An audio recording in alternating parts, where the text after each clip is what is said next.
I'm going to demonstrate the use of the TripLog app. I'm going to go through several different scenarios, which should cover all of the situations you will encounter. There's three buttons: start, pause, and end. Start and end are pretty obvious, right? You start, and you hit end when you're done. Pause I will cover. It only applies to one scenario, so I'll cover the use of that when we get to that. To begin a trip, you click the Start button. It will open a little panel to collect information. Now, it collects a lot of information on the go without you having to enter the data. So just the fact that we press Start, it records the location that you're currently at. So theoretically, you're at a group home and you're ready to take a client, transport a client somewhere. So you click Start, and it will record the address of the group home and the date and time that you click Start.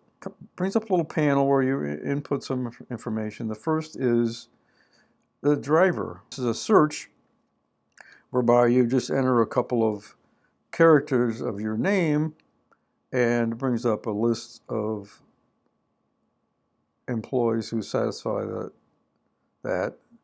So I select myself and fills in my name. Then I enter the vehicle number of the vehicle that I'm driving.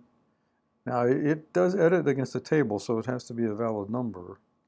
Then the next field here is to select the purpose of the trip. And it brings up a list of various purposes, and you select the one that's appropriate. So we'll just select employment.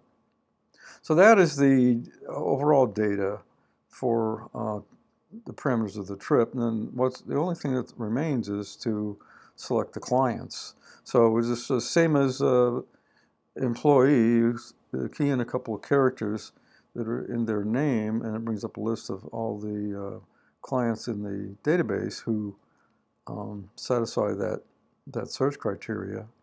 Not limited to two. You can enter as many as you need to fully qualify the client. Now, but keep in mind, the client list it brings up is a list of all of that we use is a list of all the clients of St. Coletta, regardless of location. So it could be Illinois, or in the Milwaukee area, or Jefferson.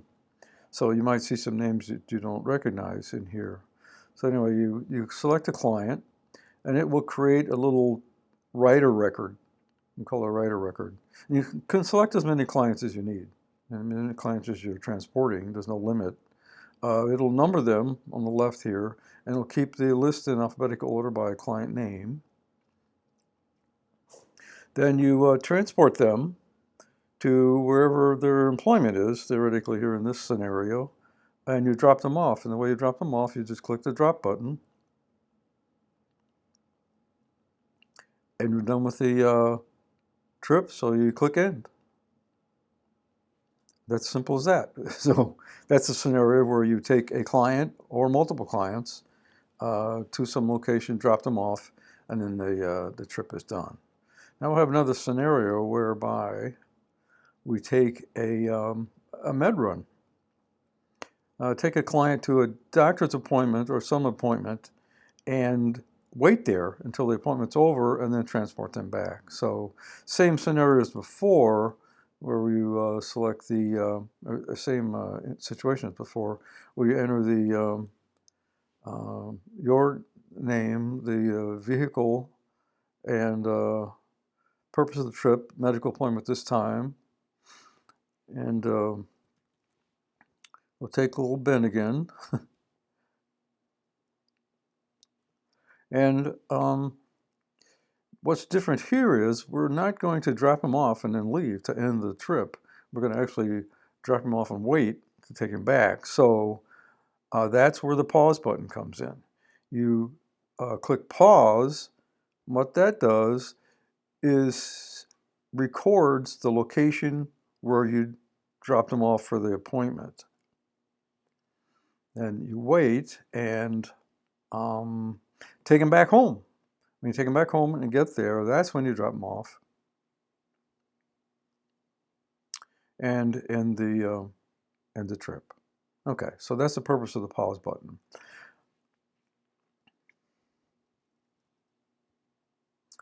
Now let me go through another scenario here and talk about some other options too.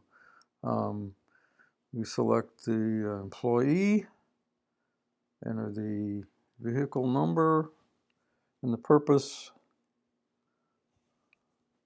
will be, let's say, employment. We're going to take more than one client this time. We'll take good old Ben, and we'll take Nathan. Okay, so we got two now.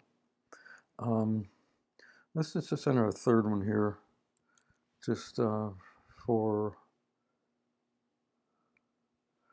demonstration purposes. Now, if you, excuse me, if you make a mistake and add the wrong person, you can just click the trash can, and they go away. As soon as you click it, it's as if they were never there. All right.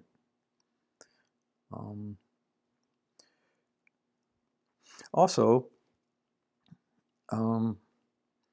instead of clicking the drop button, if you have several clients that you're taking to the same place, let's say these two clients are both going to be taken to their job and they work in the same place. So you can just click the all button, and it drops them both. Now let's just say several things I wanted to illustrate here, just so you know what to expect. If we try to end the trip while there's still clients aboard, it will tell you clients on board. You can't end it. Also, if you get to the point where the data's all messed up and you want to just start over, you can click abort. If you click the abort button, then it'll just erase everything you did as if you did nothing. All right. Okay. So in this particular case, let's just click the all button, and you see that they both disappear.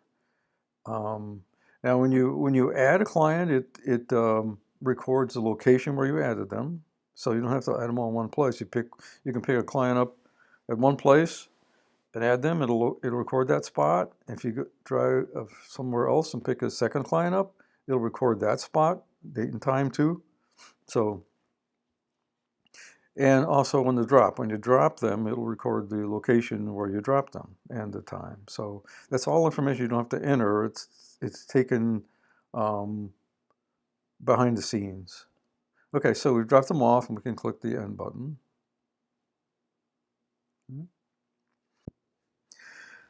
Okay, the last scenario I want to demonstrate is the situation where you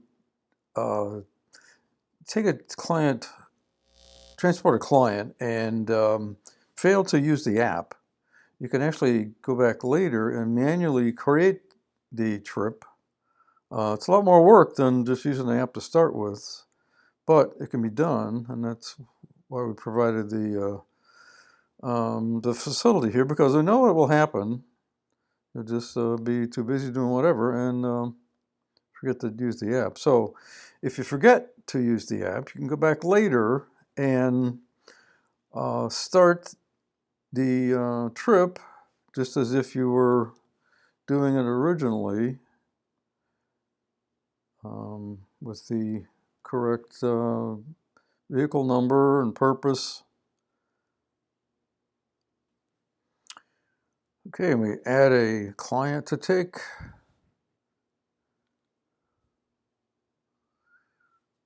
Okay, now you'll see these little map location symbols, same kind of symbol you'd see on the Google map, pointing out the location. So at the trip level, we can change information. Also at the rider level, we can change information.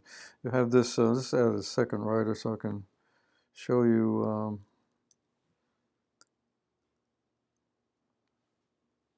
For each rider, you have the location. So you can click these location icons and change the information in each of those places. So let's say at the trip level, we want it when we clicked start, it filled in this information for us. It gathers information as you go when you actually use the software.